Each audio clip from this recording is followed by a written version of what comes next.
Hi everyone, welcome to this video. Now today we are going to look at this is a summary video of this topic called interactions within the environment. This is for P6 Foundation Science. So now the purpose of this summary video is to just summarize all the concepts that you've learned. So I'm going to go through this video very quickly, and for quite a lot of the things I'm not going to explain in detail, because by right you already should have learned the concepts and done the experiments and whatnot. Okay, so this is just for you to have all the information in just one video that you will need to remember in your mind. Now the task for you is you should have the concept map paper with you, alright, and I've already put in some of the key topics or key focus for this topic. Okay, so if you can see over there, we have under the whole topic of the interactions within the environment, we have things like what is an environment, then we talk about food chain, we talk about habitat, seed dispersal, and also camouflage. So as you watch this video, I want you to then write in all the important points that you see in the video into the concept map itself. So at the end of the video, you should have the full concept map with all the key information, the key concepts, the keywords, everything written down there. So this will help you in terms of your revision. Okay, so let's quickly jump in. So what is an environment? And now an environment is everything around an organism. Now when we use the word organism, it means living things. So it could be plants and animals. That's an organism. So it's everything around it that affects its growth, reproduction, and survival. Right? So it's basically everything around an organism. So if I have my organism there, so you see what I have is then the food. So these are some of the factors. So I've got food, the amount of light, then I've got presence of other organisms, and then finally temperature. So I'll go into each of them in detail. Now temperature basically is the amount of heat in an environment. And different organisms, they survive in very different temperature. So for example, if you see that the polar bears, they can live in very cold environment. Okay, but on the other hand, the cactus, the plant over there, is able to survive in very hot environment. Okay, so different animals can survive in different temperatures. And if you try to bring a polar bear into the desert, the polar bear will not survive, the polar bear will die.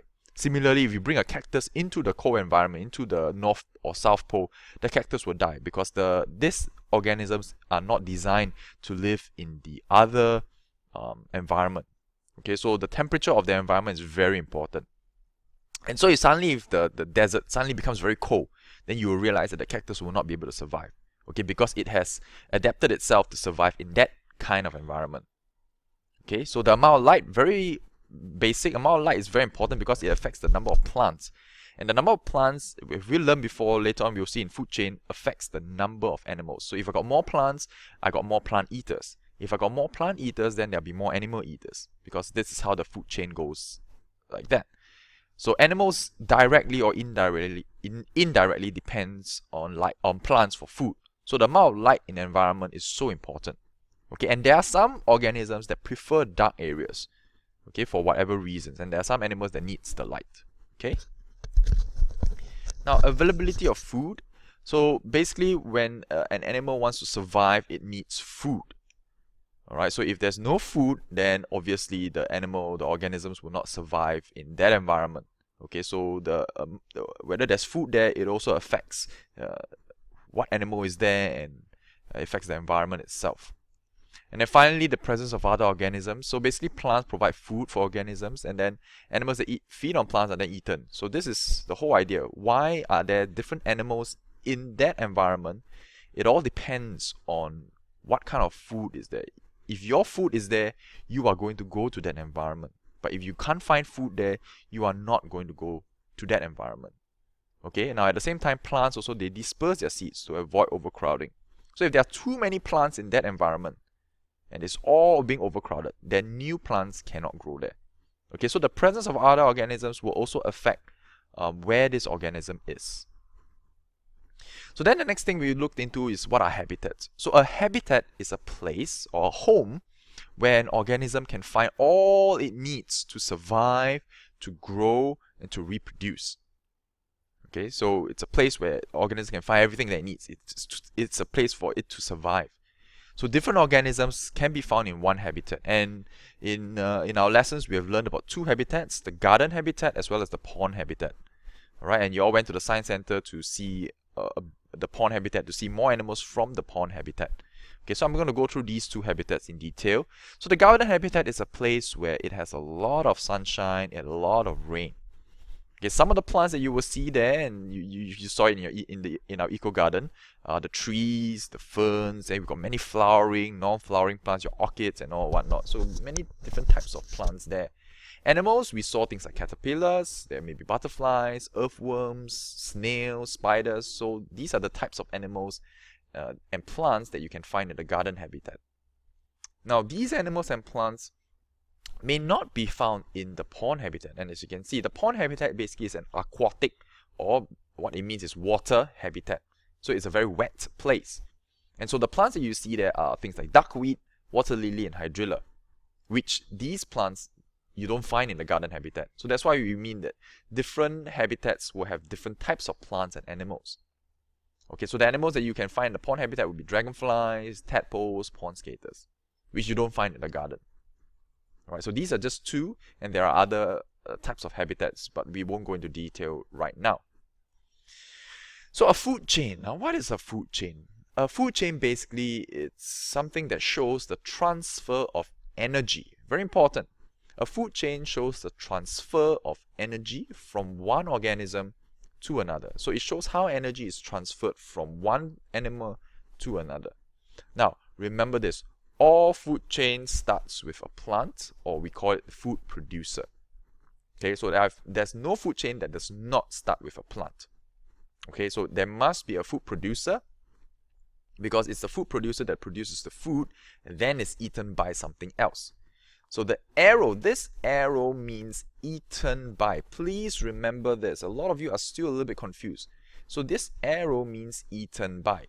So like looking at this example, this plant here is eaten by the grasshopper. So remember, one way to think about it is when arrow goes into your mouth, so go into your mouth. So the plant goes into the mouth of the grasshopper. The grasshopper then is eaten by the frog. So the grasshopper go into the mouth of the frog. And then the frog is eaten by the snake. Frog into the mouth of the snake. Snake is eaten by the eagle or the hawk. So the snake goes into the mouth of the hawk. Right, so now we have two terms. One is called prey, and one is called predator. So a prey basically is an organism that is eaten by. So if I get eaten by something else, I am called the prey. If I go and eat something else, I am called the predator. So please don't confuse this concept. The next thing we looked at is camouflage. Okay, so basically camouflage is the ability to blend in with the surrounding. You hide with the surrounding or the things beside you, okay, or where you are at. So if you are the grass, you will become green. So hopefully you blend in with the grass. So why do we camouflage? Basically, preys, the animals that get eaten, they camouflage to hide themselves from predators so that they can survive. Because if the predators cannot find them, hey, where's the prey? Where's my prey? Where's my food? If you can't find it, then the prey will be very happy and they'll be able to survive. Now on the other hand, predators also camouflage because it helps them to hunt better. So you look at this picture here, the tiger. He's actually able to camouflage within the tall grass, and that's why the tiger is orangey with black stripes. So he camouflages within the tall grass, and this poor little deer doesn't notice that the tiger is very near. So then it helps the tiger to very easily pounce and jump onto the deer and catch the deer and eat the deer. Okay? So both prey and predators, they camouflage, but for different purpose. One is to survive and hide and run away or hide from their predator. The other one is to get closer to their prey so they can pounce and catch them. Now finally, we talked about seed dispersal. Now seed dispersal is important because we want to avoid overcrowding. So plants disperse their seed so that if all the new plants are growing so near the parent plant, then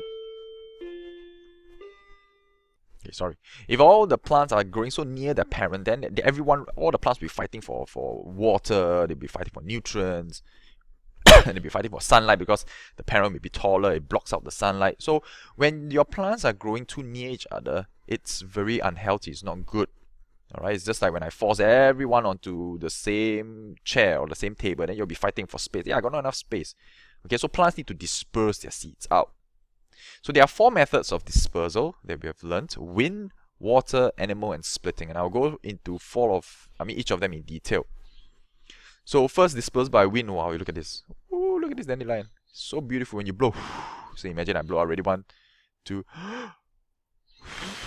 See, okay. So this dandelion is dispersed by wind. And what are some of the characteristics of a fruit that is dispersed by wind?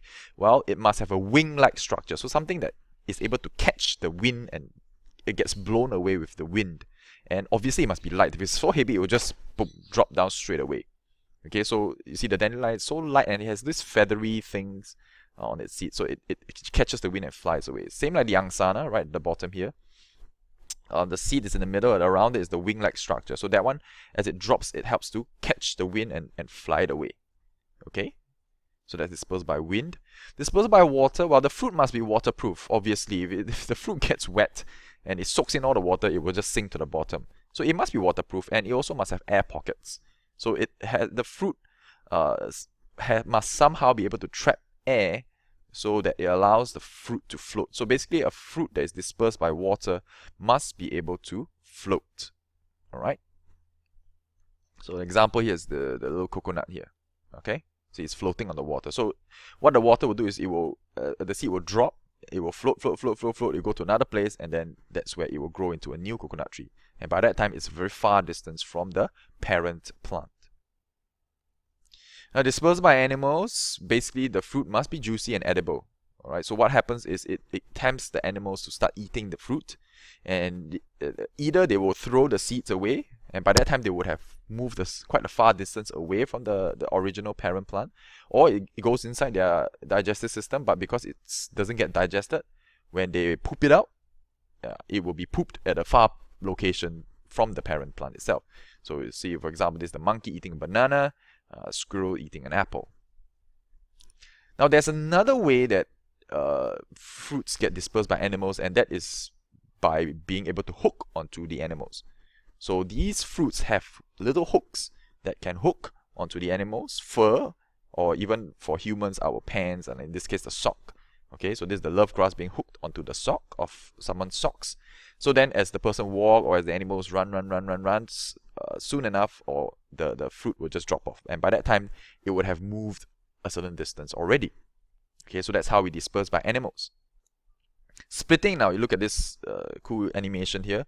So this is showing you how this is a fruit that disperses seeds by splitting. So you see, it's very explosive. It splits or explodes. Alright, and what it does is it explodes the seeds. You see the black things that fly away? Alright, do you see that? Okay, see this black thing here? Okay, so it throws the seed as far as possible. Alright, so this is how a seed gets dispersed by splitting. Okay, so now I've come to the end of the video. So once again, your job is to create a concept map. Now you need to rewatch the video a few times to get some of the concepts and to remind yourself, recall some of the concepts that we've learnt. Try your best to fill in with as much information as you can into your concept map. Now this will help you in your revision later on. Okay? Alright, see you in the next video. Bye bye!